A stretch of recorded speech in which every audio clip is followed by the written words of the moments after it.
Alright, welcome back guys. In this video we're going to talk about comparative essays and how do we write it, how do we structure the paragraphs for comparative essays. Now if you remember from the past video, we talked about the two types of comparative essays. If you haven't seen the video, please go and check it out.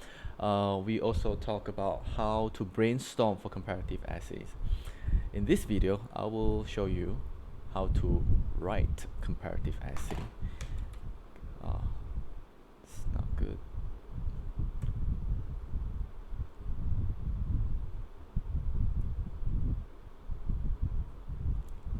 Need a bit of space here.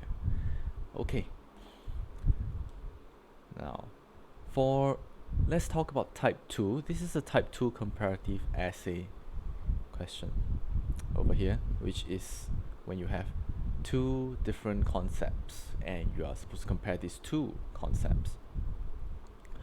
For type 2 comparative essay questions, you brainstorm by common criteria, and your job is to come up with as many common criteria as possible. So in the last video, we came up with the first common criteria, which is between science and religion, which one offers practical solutions. And maybe we could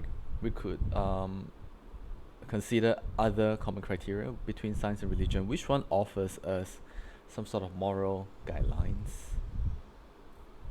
Now we know that science is amoral. It is not moral, neither is it immoral. We call it amoral. Like the universe is amoral, it doesn't care. It's not bad, neither is it good. Whereas religion offers us, to some extent at least, some sort of moral guidelines to do good. Okay, this is one way, okay, that determines our ethical standards. So in this case, religion definitely is more important than science if we are looking to either of these for moral guidelines. Other things that we could bring in, which one helps us make better, more informed decisions. Okay. We would know today science offers us a better way to make decisions, okay, because it's based on logic, it's based on facts, it's based on empirical data. So that's the whole premise of science, right?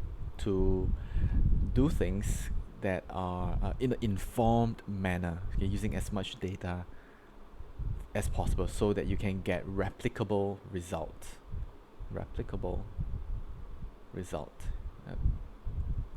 Now, coming back to the example that we used earlier about disease, if you're sick, past data tells us that if you have a flu, certain kinds of medication would help you.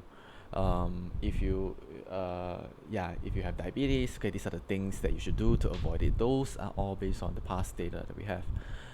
It appeals to our logical thinking, okay? Whereas religion appeals to our emotions. If you do something wrong, perhaps you risk going to hell, perhaps, and that emotion, that fear, is what drives people to act in certain way. In, I believe it was 2014, there was a solar eclipse. 2014, 2015, there was a solar eclipse. It was in I think it was in the UK. Part of the solar eclipse could be viewed from the UK. Guess what happened? The churches in the UK, okay, called up all their church members. Okay, not the churches, I should say one church called up all the church members and said, guys, okay, we have to repent because the end of the world is here. So that sort of actions are based on not informed decisions, because now if we study astrophysics, we know the reasons behind solar eclipse. So that's based on fear. Okay, so I'm not going to touch too much on this. I'll let you explore this. Okay, science versus religion.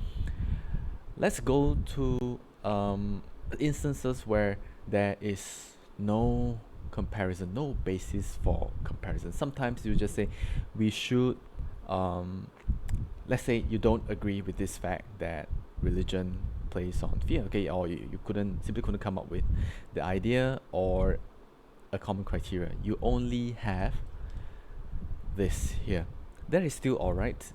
It is not a comparative paragraph per se, but you still have one paragraph that is a full comparative as a paragraph, two paragraphs, and this paragraph we put it as the last paragraph, where it is a standalone paragraph. It does not compare with religion. That is absolutely okay. Next, you have type 1 comparative. I should use a different color for this. Type 1 comparative essay involves slightly different structure. You will have a problem, you have benefit. Perhaps I want to say, does tourism bring more problem than benefits? Let's think from, oh sorry, this is supposed to be common criteria. Common criteria. Let's think from the environmental perspective. Now, tourism can harm the environment. We do know that. So it can harm the environment. It creates some problems. But when done right with ecotourism, or when government sees that there's a need to preserve the environment because that's driving tourism, it could also be beneficial to the environment. So both are fine. But which one outweighs the other? You can't just list it out like that. You need perhaps to create a rebuttal. Okay, so this is one point. Create a rebuttal against the benefit, the environmental benefit of tourism. While it's present, maybe it is a very small minority of countries. Not many countries are able to execute this. So in the ideal case scenario is great, but in reality is often very difficult, very expensive, and often not very successful. So once you have rebutted this point, you will notice that the benefit has been cancelled. So that leaves you with more problems than benefits. Your paragraph, okay, would then look like this: problems, benefits, rebuttal. The rebuttal to the benefit. In this case, you will need a rebuttal for each and single one of the common criteria.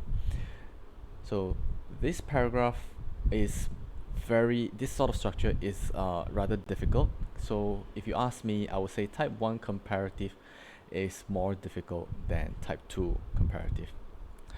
Okay, so in terms of paragraph structure, just a quick recap. For type 1, this is the paragraph structure you're looking for: problems, benefits, and rebuttal. Sometimes you have one problem, but you have no benefit to talk about. You can just list it down like that, and maybe a benefit like that, okay? So that will give you 3 paragraphs. Ideally, you should go for a full paragraph like this.